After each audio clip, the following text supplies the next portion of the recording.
Hello, I'm Hannah Sanvito, and we're getting so close to the Douglas College Women's National Championships.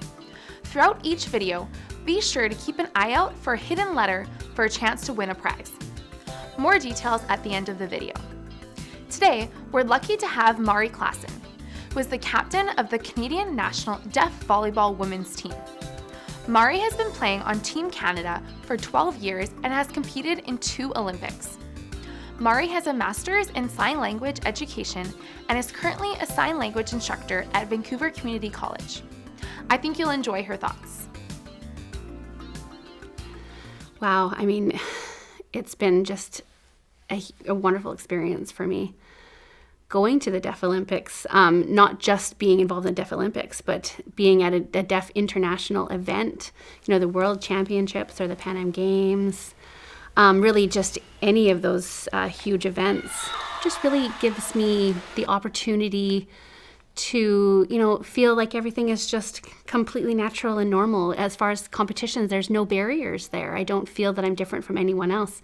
We've got everyone with a similar background, regardless of what country or language they use. We're sort of able to work and compete against each other, and that experience has been such a huge experience. And representing Canada and representing women as well, and deaf people, I think it's just been such an amazing experience for me. The Deaf Olympics is quite unique because, every team is comprised of deaf individuals, and every time you're competing against someone, it's deaf people as well. So it's just such a fantastic opportunity to be a part of. Very cool.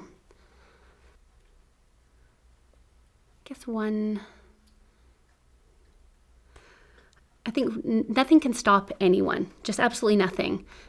Nothing can stop anyone from being successful. It takes work, it takes passion, it takes motivation and determination. And if you have those things, you'll be successful. So again, you can't expect overnight success in sports. You have to practice and you have to keep going, and you'll be successful in those things, regardless of, any barriers. Those doors, can be opened.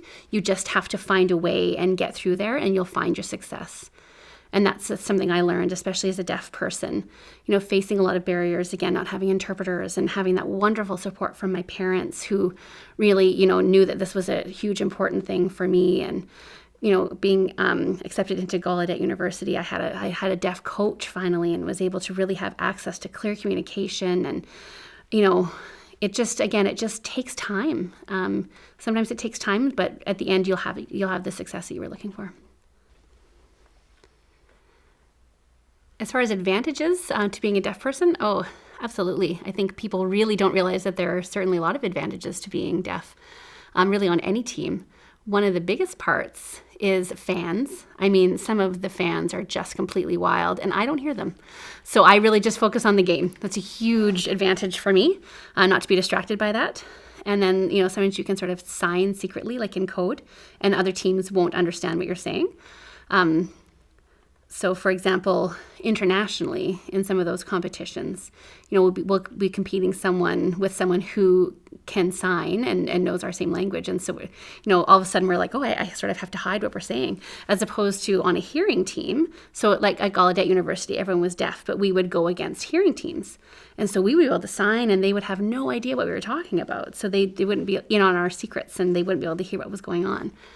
So now on Team Canada, if we're playing against another team, sometimes they'll know ASL, or, they'll be able to sign. And so now all of a sudden we're like, oh man, they can understand us. So we have to figure out sort of how to manage that. Now we're the same as sort of 2 hearing teams. So it's a really interesting thing to come across.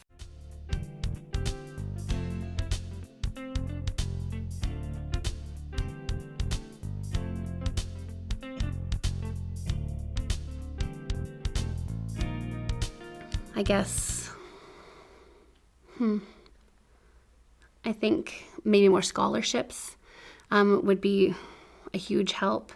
Having more opportunities, specifically for women. So, in school, just being more encouraged to be involved in those things, even having the right sort of uniform and clothes, and being able to have everything equal to what, boys' programs and for sports in women's, usually boys are funded a lot more. So just having the same access to all of that, women having to put more money out to be involved in sports. So, I think if those things were equal, it would feel women would feel that they were much more included and they were able to really access sports and feel like they're a part of it.